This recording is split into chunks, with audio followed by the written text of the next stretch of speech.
नमस्कार मित्रांनो, ठरलं तर मग या मालिकेच्या आजच्या भागामध्ये मी तुम्हा सर्वांचे अगदी मनपूर्वक स्वागत करते. आजच्या भागामध्ये आपल्याला पाहायला मिळतं, सायली सर्वांसाठी कैरीचं पन्हा मानवून घेऊन येते आणि म्हणते, चला आज पन्ह्याची पार्टी. कल्पनाताई म्हणतात, पन्ह्याची पार्टी? तर सायली म्हणते, हो, आम्ही आश्रमात असताना अशा छोट्या छोट्या गोष्टींची पार्टी करायचो. म्हणजे कधी वडापावची पार्टी, कधी सरबतची पार्टी आणि काहीच नसेल तर चहाची सुद्धा पार्टी व्हायची. तर आता अर्जुन म्हणू लागतो, खरंच मला ना आज एवढं रखरखतंय की मला खरंच या पन्ह्याची गरज होती. असं म्हणत अर्जुन आता पन्ह प्यायला घेतो.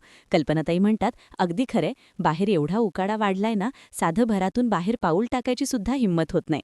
अरे, दरवाजाजवळ उभं राहून बागेत जरी पाहिलं ना तरी कसं तरी होतं. एवढं ऊन लागतंय. घ्या ना, सर्वांनीच पन्ह घ्या. विमल, अगं तू घे. तन्वी, तू घे ना. असं म्हणत कल्पनाताई सर्वांना पन्ह प्यायला सांगतात. तर त्याचवेळी तिथे चैतन्य येतो आणि म्हणू लागतो, मला ना स्टडीमध्ये पन्ह हा शब्द ऐकायला आला. मग लगेच फाईल बंद केल्या आणि बाहेर आलो. तर अर्जुन त्याला विचारतो, तू मागच्या जन्मी के बोका वगैरे होतास का, म्हणजे वास आला की बाहेर यायचं? तर आता अर्जुनला असं बोलताना पाहून सायली म्हणू लागते, अहो चैतन्य भाऊजींना असं काही बोलायचं नाही. या घरात जे काही बनतं ते चैतन्य भाऊजींच्या आवडीचंच बनतं. त्यामुळे चैतन्य भाऊजी तुम्हाला जे हवं ते खाऊ शकता. तर कल्पनाताई म्हणतात, हो हो, हा तर माझा आज्ञाधारक मुलगा आहे. अर्जुन म्हणतो, हो का, मग मी तर? कल्पनाताई म्हणतात, तू तू एक नंबरचा खोडकर मुलगा. असं म्हणत कल्पनाताई अर्जुनला एक झपाटा देतात. तर अर्जुन म्हणू लागतो, हा ना, तुमच्या सगळ्यांसमोर सभ्यता दाखवत आहे. बाकी किती डॅम्बिस आणि खोडकर आहे ना हे मला चांगलंच माहीत आहे. तर कल्पनाताईंना चैतन्य म्हणू लागतो, मावशी. कल्पनाताई म्हणतात, काय रे अर्जुन? अर्जुन म्हणतो, काही नाही, पी पी, पन्ह पी. असं म्हणत सर्वजण हसू लागतात. तर दुसरीकडे पाहायला मिळतं, सचिन महीप शिकरेंना म्हणतो, काय मग अण्णा, व्हिडिओ पाहून कळालंच असेल ना तुम्हाला? तर महीप शिकरे सचिनला म्हणतात, अरे व्हिडिओ पाहिला म्हणून तर तुला फोन केला ना रे. दीक्षित, महीप शिकरे सचिनला म्हणतात, अरे तू फक्त चिकणा नाहीयेस, तर तुझ्यामध्ये एक आग आहे. अरे तू जे काही त्या वकील आणि त्याच्या मुलीला जे काही त्रास देण्याचे प्रयत्न करतोयस ना, ते तर माझ्या साक्षीला सुद्धा सुचलं नसतं.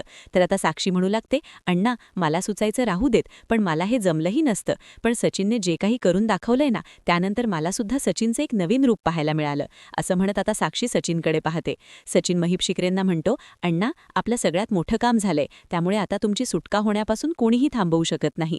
तर नागराज म्हणतो, जबरदस्त, खरंच जबरदस्त काम केलंयस. तर त्यानंतर महीप शिकरे सचिनला म्हणतात, आता दीक्षित तुला वाटत असेल ना की महीप शिकरेंचं एवढं मोठं काम केलंय, मग आता आपला काय फायदा? तर सचिन नाटक करत म्हणतो, काही अण्णा, मला असं काही वाटत नाही. असा कोणताही विचार मी केला नाहीये आणि हे काम मी कोणत्याही स्वार्थापोटी केलंच नाहीये. फक्त साक्षीवर असणाऱ्या प्रेमाखातर केलं आहे. आता मात्र साक्षी सचिनकडे पाहू लागते. तर त्यानंतर सचिन अण्णांना म्हणतो, अण्णा सहजच मी विचारतोय, म्हणजे असं काही नाही, पण मला एक सांगा, तुमच्या मनात असं काही होतं का की या मोबदल्यात मला काही द्यायचं? तर आता महीप शिकरे म्हणतात, आता कसा मुद्द्यावर आलास? तर आता सचिन म्हणतो, म्हणजे? तर महीप शिकरे म्हणू लागतात, तुझी जी कर्ज वगैरे आहेत ना, जे काही तू पैसे घेतलेस त्या सगळ्यामध्ये तू अडकलायस, ती आता फिटली म्हणून समज. आता मात्र साक्षी सचिनकडे पाहू लागते. तर महीप शिकरे म्हणतात, हो, आता परस्पर ते पैसे त्या माणसांपर्यंत पोहोचतील आणि या कर्जातून तू कायमचा सोडशील 113%. आता हे ऐकतात सचिन खुश होतो आणि म्हणू लागतो, खरं सांगा अण्णा, thank you so much, thank you so much अण्णा. असं म्हणत आता इमोशनल होण्याचं नाटक करतो. तर नागराज आता सचिनला म्हणतो, ते कर्जाचं वगैरे होतच राहील रे, पण मला सांग, आमच्या बाबतीत तू पुढे काय प्लॅन केलायस नक्की? तर आता सचिन म्हणतो, आहे, सगळं काही स्टेप बाय स्टेप माझ्या डोक्यात प्लॅनिंग आहे, ते मी तुम्हाला सगळं काही सांगतो. असं म्हणत सचिन त्याच्या डोक्यात असणाऱ्या सगळ्या प्लॅनिंगच्या स्टेप आता महीप शिकरे, नागराज आणि साक्षी यांना सांगू लागतो. आता हे सगळं सांगत असताना सचिनमधली ती स्पार्क पाहून आता मात्र साक्षी सचिनकडे पाहतच बसते. म्हणजे आत्तापर्यंत साक्षीला साधा सरळ वाटणारा सचिन एवढ्या पुढच्या गोष्टीपर्यंत पोहोचू शकतो असं साक्षीला कधी वाटलेलंही नसतं. त्यामुळे साक्षीला मात्र सचिनबद्दल काहीच कळत नाही. तर दुसरीकडे सुभेदारांच्या घरी आपल्याला पाहायला मिळतं, विमल आता कल्पनाताईंना म्हणू लागते की वहिनी, मी हेच पन्ह अस्मिताताईंना देऊन येते. असं म्हणत आता विमल ते पन्ह देण्यासाठी अस्मिताच्या रूमच्या दिशेने जात असते. तर त्याचवेळी चैतन्य म्हणतो, थांबा विमलताई, मीच हे पन्ह अस्मिताला नेऊन देतो. म्हणजे काय आहे, थोडा वेळ बाळासोबत घालवला ना की माझा सुद्धा मूड फ्रेश होईल. असं म्हणत आता चैतन्य ते पन्ह अस्मिताला देण्यासाठी निघून जातो. तर इकडे अधिराजला प्रियाने मेसेज केलेला असतो. आता अधिराजचा फोन येताच प्रिया बोलण्यासाठी तिथून निघून जात असते. तर कल्पनाताई सुद्धा त्यांना फोन येतो म्हणून फोन घेऊन निघून जातात. परंतु प्रिया इतक्या घाईत असते की तिचा धक्का कल्पनाताईंना लागतो.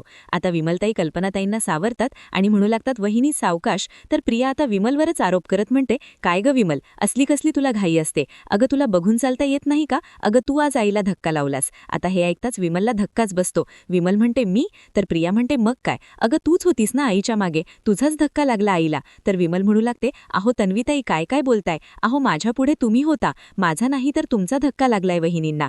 आता हे बोलत असताना विमलचे डोळे पाणावत असतात. त्याला तिला खूप वाईट वाटतं. तर प्रिया मात्र हा आरोप मान्य करायला तयारच नसते. प्रिया म्हणू लागते, चोर तर चोर वर शिरसोर. अगं तुला माझ्यावर आरोप करताना काहीच कसं नाही ग वाटत. अगं तुला किचनमध्ये जायची इतकी घाई होती की मागे पुढे न बघता तू आईला धक्का मारून किचनमध्ये निघून जात होतीस. तर विमल म्हणू लागते, नाही तन्वीताई, माझा धक्का वहिनींना नाही लागलाय, कारण माझ्यात आणि त्यांच्यात खूप अंतर होतं. तर प्रिया नाटक करत म्हणते, डोकं ठिकाणावर आहे ना तुझं.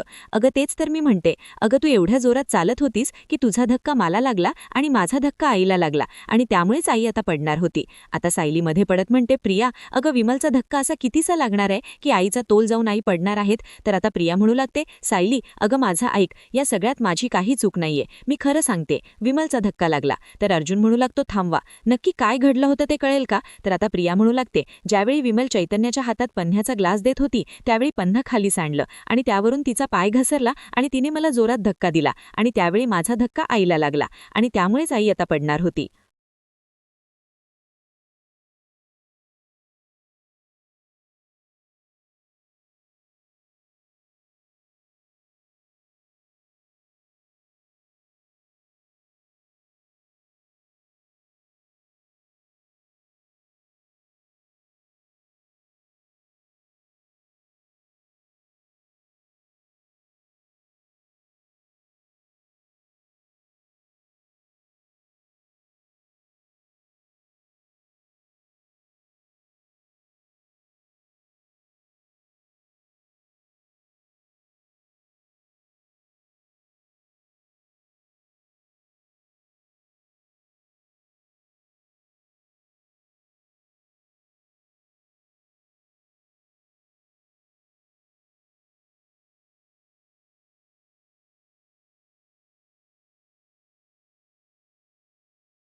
आईला लागला असं सगळं काही घडलं होतं.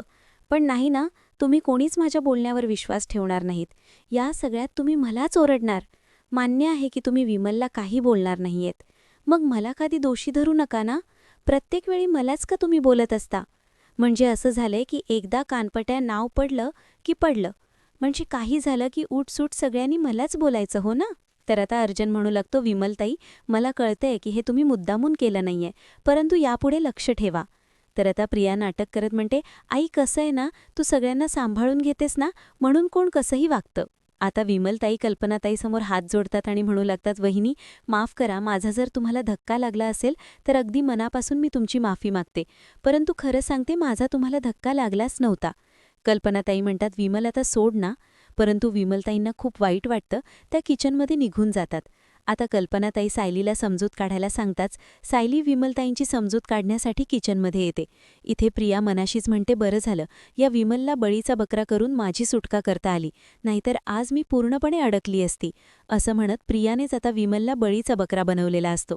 तर दुसरीकडे सायली विमलताईंना म्हणू लागते, विमलताई एवढं मनाला नका लावू.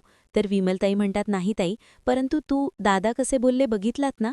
तर सायली म्हणू लागते, हे सगळं काही ते आपल्या आईच्या प्रेमापोटी बोललेत, बाकी काहीच नाही, तुम्ही मनाला नका लावून घेऊ, आम्हाला सगळं काही माहीत आहे. असं म्हणत आता सायली विमलताईंना शांत करते. त्यांना खूप वाईट वाटलेलं असतं. विमलताई सायलीला म्हणतात, ताई माझा खराच धक्का लागला असता ना तर मला कळालं असतं ना. तर सायली म्हणू लागते, विमलताई आपण माणसं आहोत, अहो आपल्याकडून चूक होऊ शकते, पण एवढं का तुम्ही मनाला लावून घेताय. अजिबात हे मनाला लावून घेऊ नका, सोडा ना हे सगळं ताई. आणि विमलताई मुळात हे तुमच्यावर चिडलेलेच नाहीयेत. मुळात घरातील कोणीच तुमच्यावर चिडू शकत नाही, कारण घरातील सर्वांना माहीत आहे की घरातील सगळं काही तुमच्यामुळे अगदी व्यवस्थित चालत असतं.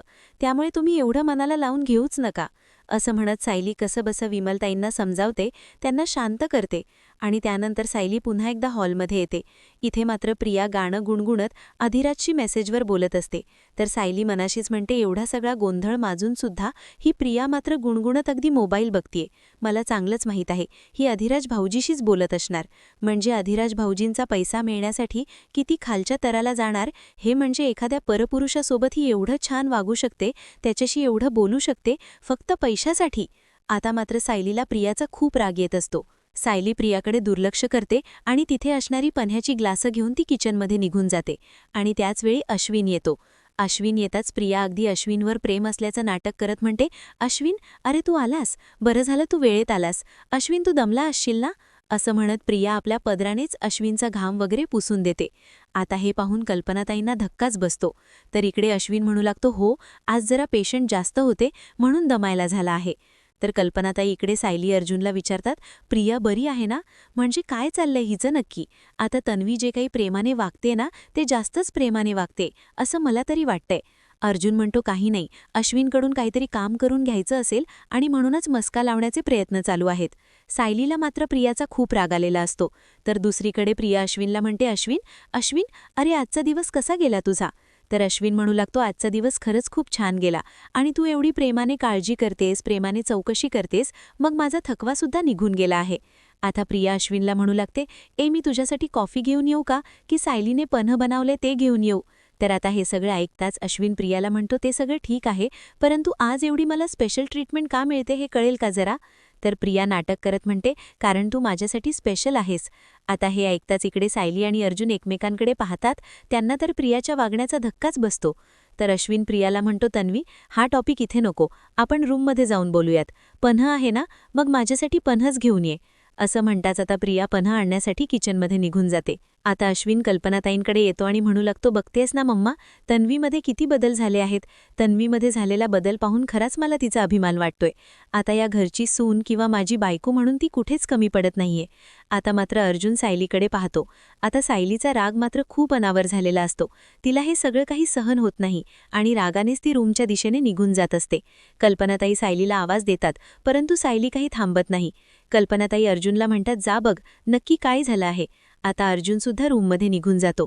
आता प्रिया अश्विनसाठी पन्ह घेऊन येते आणि म्हणू लागते, अश्विन, तू बहुतेक माझं कौतुक केलंस ना, ते सायलीला आवडलं नाही आणि म्हणूनच ती रागाने निघून गेली. कल्पनाताई म्हणतात, असं काही नाही हा, तिला काहीतरी काम आठवलं असेल आणि म्हणूनच ती गेली असेल. उगाच काहीतरी भलतंच येते, विचार करू नकोस. प्रिया म्हणते, असू दे ताई, अगं मला कोणाविषयी काहीच राग नाहीये. कोण कसं वागतं हे मला आता जाणून घ्यायचंच नाहीये, कारण मी ठरवलं आहे आता कुठल्याच गोष्टीचा राग मानायचा नाही. मला आता कुठल्याच गोष्टीचा विचार करायचा नाहीये, कारण तुझ्या या मुलामुळे मी मात्र खूप सुखात आहे. दुसरीकडे पाहायला मिळतं, अर्जुन रूममध्ये येतात सायलीला विचारतो, काय झालंय बायको, मला माहीत आहे राग येणं साहजिकच आहे. तर सायली मात्र अर्जुनच्या बोलण्याकडे लक्ष न देता तिची खूप चिडचिड झालेली असते. सायली आता तिथे दिसणाऱ्या फायली ठेवायला जाते आणि म्हणू लागते, बघावं, त्यावेळी पसारा, सगळीकडे पसारा, कोणी आवरावर करायला मदत तर करणारच नाही, फक्त पसारा करणार. असं म्हणत आता सायली त्या फायली वगैरे जागेवर ठेवायला जाते आणि म्हणू लागते, किती धूळ झाली आहे ते, हे सगळं काही मला साफ करायचं आहे. आता सायलीला काय करावं काही सुचत नसतं. कोणत्या गोष्टीवर राग काढायचा याचाच विचार सायलीच्या मनात चालू असतो. सायली कपाटात घडी काढून ठेवलेले कपडे बाहेर काढते आणि त्यावर आपला राग व्यक्त करत असते. अर्जुन म्हणतो, बायको, मला माहीत आहे तुला राग आलाय, पण तू जर अशी चिडचिड केलीस तर त्या प्रियाला ती संधी मिळेल आणि ती मात्र आपला प्लॅन ओळखू शकते. तर आता सायली म्हणते, हो का, पण तिच्याकडे इतका वेळ आहे का विचार करायला. आता ती सतत अधिराज भाऊजींमध्ये गुंतून गेली आहे. हे सगळं करत असताना तिला लाज वाटत नाही का, आणि खाली मात्र प्रेमाची नाटकं करते. पन्ह देऊ का, कॉफी देऊ का, काय चाललंय हिचं, मला तर तिचा खरंच खूप राग आला आहे. असं म्हणत सायली खूप चिडलेली असते. तर सायली म्हणू लागते, किती खोटी आणि नकली मुलगी आहे ही. तर आता अर्जुन म्हणतो, हे तर आपल्याला आधीपासूनच माहीत होतं आणि म्हणूनच तर आपण एवढा मोठा प्लॅन केलाय ना. तर आता सायली म्हणते, हे सगळं काही तुम्ही मला का सांगताय, मला तर तिचा खूप राग आलाय, असं वाटते की काहीतरी जाऊन तिच्या. आता सायली अर्जुनला म्हणते, प्रत्येक गोष्टीत चेष्टा करायची गरजच आहे का. मी काय बोलते आणि तुमचा काय चाललाय. हो, पण तुमच्याशी बोलणं तरी काय अर्थ आहे. तुम्ही माझीच चेष्टा करणार आहात. माझा राग कमी करण्याऐवजी तो तुम्ही आणखीन वाढवून ठेवणार आहात. असं म्हणत आता सायली अर्जुनवरही चिडलेली असते. जाऊ देत, मला तर तुमच्याशी बोलायचंच नाही, असं म्हणत आता सायली तिथून रागानेच निघून जाते. तर अर्जुन म्हणतो, प्रियाच्या दिशेने जाणारं मिसाईल मी काय माझ्या दिशेने उडावून तर घेतलं नाहीये ना. असं म्हणत आता अर्जुन बायको बायको करत सायलीच्या मागून चालत असतो. आता सायली किचनमध्ये येते तर त्यावेळी अर्जुन म्हणतो, बायको.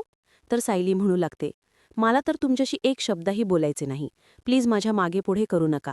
असं म्हणत सायली किचनमध्ये निघून जाते. आता मात्र कल्पनाताई आणि विमल या दोघांनाही हसू येत असतं.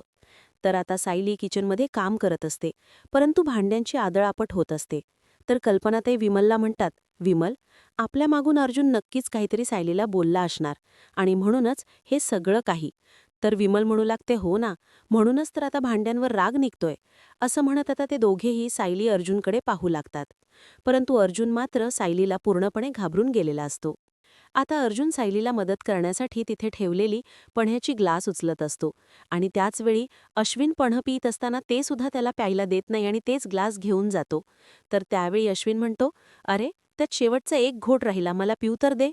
तर आता अर्जुन म्हणतो, शेवटचा घोट प्यायचा नसतो, ते चांगलं नसतं. तर अश्विन म्हणतो, अरे पण मला आवडलंय, मला पिऊ दे ना. परंतु अर्जुन काही त्याला ग्लास देत नाही आणि सगळी ग्लासं धुण्यासाठी घेऊन जातो. इथे सायली किचनमध्ये वावरत असते आणि अर्जुन तिला मदत करत असतो. तर आता अश्विन म्हणतो, काय चाललंय यांचं? तर प्रिया मनाशीच म्हणते, या सायली अर्जुनला ना सगळ्यांनी डोक्यावर बसवून ठेवलंय. म्हणजे अर्धा दिवस भांडतच असतात, परंतु घरातील सर्वांना मात्र तेच रोमॅन्टिक वाटत असतं. असं म्हणत प्रिया आता अश्विनला म्हणते, अश्विन तू दमला असशील ना रे, चल मी तुझे पाय चेपून देते. अश्विन म्हणतो, नाही नको, मी एवढा पण दमलो नाहीये, चल मी कपडे चेंज करून येतो. तर प्रिया म्हणते, मी सुद्धा येते ना. अश्विन म्हणतो, तू? तर प्रिया म्हणते, हो मी सुद्धा येते. असं म्हणत प्रिया ही अश्विनच्या मागे मागे रूममध्ये निघून जाते आणि हे तर सायलीला अजिबातच आवडलेलं नसतं. सायली आता पुन्हा एकदा भांड्यांची आदळापट करू लागते. तर कल्पनाताई लिमलला म्हणतात, विमल चल यांची भांडणं चालू राहू देत, आपल्याला बरीच कामं आहेत. असं म्हणत विमल आणि कल्पनाताई तिथून निघून जातात. आता सायली खूप चिडलेली असते. अर्जुनला काहीच कळत नसतं की सायलीला कसं शांत करावं. अर्जुन सायलीला म्हणतो, बायको, अगं ती प्रिया कशी आहे हे आपल्याला माहीत आहे ना, तिला जसं वागायचं तसं वागू देत ना. ती अश्विन भाऊजींसोबत प्रेमाचं नाटक करते हे आपल्याला माहीत आहे ना. तर सायली म्हणू लागते, त्याचाच तर मला खूप राग येतोय, संताप होतोय माझा. अश्विन भाऊजींवर तिचं प्रेम आहे, हे सगळं काही ती नाटक करते. आत्ता काय म्हणाली बघितलत ना, की मी तुमचे पाय चेपून देते. माणसाने असं खोटं नाटक तरी करू नये. असं म्हणत सायली आपला राग व्यक्त करत असते. अर्जुन सायलीला समजावत म्हणतो, अगं प्रिया इतकी खोटं वागते म्हणजे याचाच अर्थ ती आपल्या ट्रॅपमध्ये अडकली आहे. तर सायली अर्जुनला म्हणते, हे सगळं काही मला पटतंय, कळतंय, पण वळत नाहीये. एकीकडे इथे अधिराज भाऊजींच्या गळात पडणार आणि दुसरीकडे घरी आल्यानंतर अश्विन भाऊजींसोबत प्रेमाचं नाटक करणार. हे मला अजिबातच पटत नाहीये. हे मला सहन होत नाहीये. इतकं दगडाचं हृदय नाहीये माझं. खरं सांगायचं तर अश्विन भाऊजींकडे पाहून मला आता रडायला यायला लागतं. कारण आता प्रिया जे काही घाणेरड्या पद्धतीने वागतीये ना, की या सगळ्याची शिक्षा अश्विन भाऊजींना भोगावी लागणार आहे. तर अर्जुन म्हणू लागतो, तसं नाहीये. खरं तर अश्विनला त्याच्याच वागण्याची शिक्षा मिळतीये. तर सायली म्हणते, असं कसं? या सगळ्यामध्ये अश्विन भाऊजींची काय चूक आहे? तर आता अर्जुन सायलीला म्हणतो, मला माहीत आहे, तुला अश्विनची काळजी वाटते. मला सुद्धा अश्विनची काळजी वाटते. खरं तर एका नवऱ्याने बायकोला जसा सपोर्ट करायला हवा, तसाच तो करतोय. तो कुठे चुकत नाहीये किंवा कमीही बडत नाहीये. तर सायली म्हणू लागते, पण त्यांना त्यांच्या बायकोचं खरं रूप दिसलेलं नाहीये, जे आपल्याला दिसलंय. पण आता तेच खरं रूप समोर आणण्यासाठी आपण धडपडतोय. तर अर्जुन म्हणू लागतो, तुला काय वाटतंय की आत्तापर्यंत प्रिया चुकली आहे हे अश्विनला दिसलं नाहीये का? प्रत्येक वेळी दिसलं, परंतु अश्विनने मात्र तिच्या वागण्याकडे दुर्लक्ष केलं. ती जे बोलेल ते खरं मानत गेला. ती म्हणाली की मी मैत्रिणींकडे जाते, तर अश्विनने मान डोलावत होकार दिला. बायको म्हणाली की मी पैसा गरिबांना वाटते, तर नवऱ्याने विश्वास ठेवला. हेच चाललंय आतापर्यंत. त्याचवेळी जर हाताला धरून तिला घराबाहेर काढलं असतं ना, तर आता हे दिवस पाहावे लागलेच नसते. आणि म्हणूनच मला असं वाटते की या अश्विनच्या वागण्याचीच त्याला शिक्षा मिळणार आहे. तर सायली म्हणू लागते, मलाही असंच वाटतं. पहिल्यापासून अश्विन भाऊजी तिच्या बोलण्याला होला हो करत आलीत. तेव्हाच जर तिला शिक्षा दिली असती ना, तर आज ही वेळ आपल्यावर आलीच नसती. मलाही वाटते की अश्विन भाऊजींनी हे अगोदरच करायला हवं होतं. तर अर्जुन म्हणू लागतो, तो करू शकला नाही म्हणून तर आपण करतोय ना. बरं तू आता शांत होशील का? तुझा जर राग शांत झाला तर मला तुला एक महत्त्वाची गोष्ट सांगायची आहे. सायली विचारते, कोणती? तर अर्जुन विचारतो, तुझा राग शांत झालाय का? तर सायली म्हणते, हो. तर आता अर्जुन सायलीला म्हणतो, आज अस्मिताई सचिनबद्दल चैतन्यशी अगदी ओपनली बोलली आहे. म्हणजे सचिनबद्दल तिला काय वाटतं, तिच्या मनात काय भावना आहेत, हे सगळं काही तिने चैतन्याला सांगितलं आहे. चैतन्य मला सगळं काही बोलला, सगळं काही चैतन्याने मला सांगितलं आणि या सगळ्यातून बाहेर पडण्यासाठी तिने चैतन्याची मदत मागितली आहे. तर सायली म्हणू लागते, मदत घेण्यासाठी अगदी योग्य माणूस निवडला आहे अस्मिताईंनी. तर अर्जुन म्हणतो, हो मलाही असंच वाटतंय. म्हणजे तसंही माझ्याशी किंवा अश्विनशी सचिनबद्दल अस्मिताई काहीच बोलणार नाही हे मला चांगलंच माहीत आहे. पण एक गोष्ट मात्र खरंच खूप छान झाली की अस्मिताईंनी योग्य माणसाची निवड केली आणि त्याच्यासमोर आपलं मन मोकळं केलं आणि चैतन्याला सगळं काही तिने सांगितलं. आता अस्मिताईला सचिनपासून कसं दूर करायचं हे चैतन्य बघून घेईलच, शिवाय आपण आहोतच, असं म्हणत सायली अर्जुन आता पुढचा विचार करू लागतात. तर दुसरीकडे पाहायला मिळतं, अश्विन त्याच्या हॉस्पिटलच्या फाईल बघत असतो. तो त्याच्या कामामध्ये बिझी असतो आणि इकडे प्रिया मात्र मोबाईल बघत असते. आता अश्विन प्रियाला म्हणतो, चला माझं काम तर झालंय, आता मला झोपायचंय आणि तन्वी, तू सुद्धा जास्त वेळ जागरण करू नकोस, कारण तुला झोपायला उशीर झाला की तुझी झोप पूर्ण होत नाही आणि उठायला उशीर होतो, त्यामुळे तू सुद्धा झोपायला चल. तर प्रिया म्हणते, हो अश्विन, येथेच मी एका मेसेजची वाट पाहतेय, तो आला ना की मी लगेच झोपायला येते. तर अश्विन प्रियाला म्हणतो, बरं ठीक आहे. आता त्याच वेळी प्रियाला एक मेसेज आलेला असतो. प्रिया पाहते तर अधिराज फॅशनचं जॉईनिंग लेटर आलेलं असतं. प्रिया म्हणते, अरे वा, हे तर खरंच खूप छान काम झालंय, बरं झालं मला जॉईनिंग लेटर मिळालं. आता प्रिया अधिराजला मेसेज करत म्हणते, थँक्यू अधिराज. आता त्याच वेळी प्रियाला एक दुसरा मेसेज आलेला असतो. तो पाहताच प्रिया इतकी खुश होते की ती मोठ्यानेच येस असं म्हणते आणि त्यावेळी अश्विन हे सगळं काही पाहतो. प्रिया खुश असते आणि प्रिया त्या लेटर पाहत असते. आता अश्विन प्रियाला म्हणतो, काय ग, इतका कसला आनंद झालाय? अगं तुला इतका आनंद झालाय, मग कसलं लेटर आलाय ते तरी बघू देत. आता मात्र प्रियाला धक्काच बसतो. प्रियाला काय बोलावं ते कळत नसतं.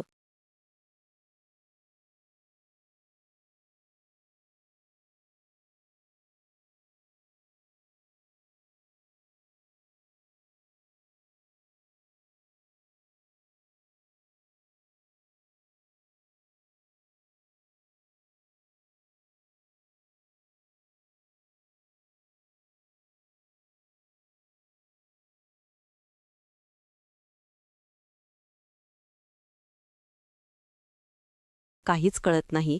आता अश्विन मोबाईल पाहण्यासाठी पुढे येतो, त्यावेळी प्रिया लगेच आपला मोबाईल मागे पकडते आणि अश्विनला म्हणते, अश्विन, मला नोकरी लागली आहे आणि मला जॉईनिंग लेटर आले आहे.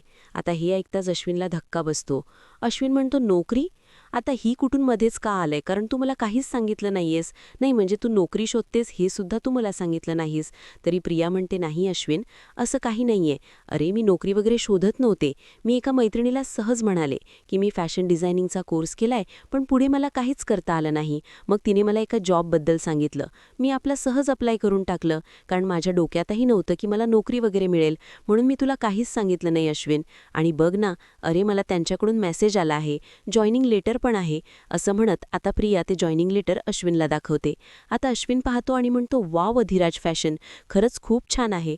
अगं तन्वी, मी तर खरंच खूप खुश आहे. तुला नोकरी करायची आहे ना, मग बिनधास्त कर. अगं आणि तुला आवडत्या क्षेत्रात, म्हणजे तुला जे क्षेत्र आवडते त्यात तुला एक नोकरी मिळते, मग अजून काय हवंय? अभिनंदन तन्वी, असं म्हणत आता अश्विन तिला जवळ घेतो. तर प्रिया म्हणते, हो रे, माझ्यासाठी सुद्धा हे सगळं काही अचानकच घडतंय आणि बघ ना रे, उद्या सकाळी जाऊन जॉईन करायचं आहे. तर अश्विन म्हणतो, ठीक आहे ना, अगं नोकरी म्हटल्यानंतर चॅलेंजेस येणारच, पण खरं सांगू का तन्वी, आज तर मी तुझ्यासाठी खूप आनंदी आहे. तर प्रिया प्रेमाचं नाटक करत अश्विनला म्हणते, खरंच अश्विन, तू किती गोड नवरा आहेस रे. कारण अरे बघ ना, तुझ्या जागी दुसरं कोणी असतं ना, तर मला असं म्हणालं असतं की तुला नोकरी वगैरे करायची काहीच गरज नाही, तू हे का करतेस, तू अगोदर मला काहीच सांगितलं नाही, त्यामुळे तुला ही ऑफर मी स्वीकारायला देणार नाही, असं मला खूप काही बोललं असतं. परंतु अश्विन, तू मात्र खरंच खूप वेगळा आहेस रे. पण तू असं काहीच केलं नाहीस अश्विन. अरे उलट तू माझ्या आनंदात तुझा आनंद मानतोयस, असं म्हणत प्रिया अश्विनसोबत प्रेमाचं नाटक करू लागते. तर प्रिया असं नाटक करताच अश्विनला हे सगळं काही खरं वाटतं. अश्विन प्रियाचा हात हातात घेतो आणि म्हणू लागतो, तन्वी, तू खुश आहेस ना, मग मी सुद्धा खुश आहे. बरं चल, उद्या उशीर होऊन अजिबातच चालणार नाहीये, चल आता झोपायला चला, असं म्हणत अश्विन आता प्रियाच्या या बोलण्यावर, तिच्या वागण्यावर विश्वास ठेवतो. आता अश्विन झोपण्यासाठी निघून जातो. तर प्रिया मेसेज करत म्हणते, तुला माहीत आहे उद्या काय करायचं आहे आणि कामाला लाग. तर आता अश्विन प्रियाला म्हणतो, तन्वी, अगं काय झालं, येतेस ना झोपायला? तर प्रिया म्हणते, हो, उद्या सकाळी उठायचंय ना, अलारामच लावत होते, असं म्हणत ती पुन्हा एकदा अश्विनसोबत खोटं बोलते. तर दुसऱ्या दिवशी जसं संतोषला काम सांगितलेलं असतं ते त्याने केलेलं असतं आणि चाळीतील आजूबाजूतील लोकांना तो बोलावून घेतो आणि म्हणू लागतो, बघा, शांतामावशीच्या घराबाहेर नोटीस लागली आहे, अतिक्रमणची नोटीस. आता कोणत्याही क्षणी शांतामावशीची ही रूम पाडली जाईल. आणि शांतामावशी मात्र गायब आहेत. गेले कित्येक दिवस ती आलीच नाहीये. मग आता या मावशींना कोण सांगणार?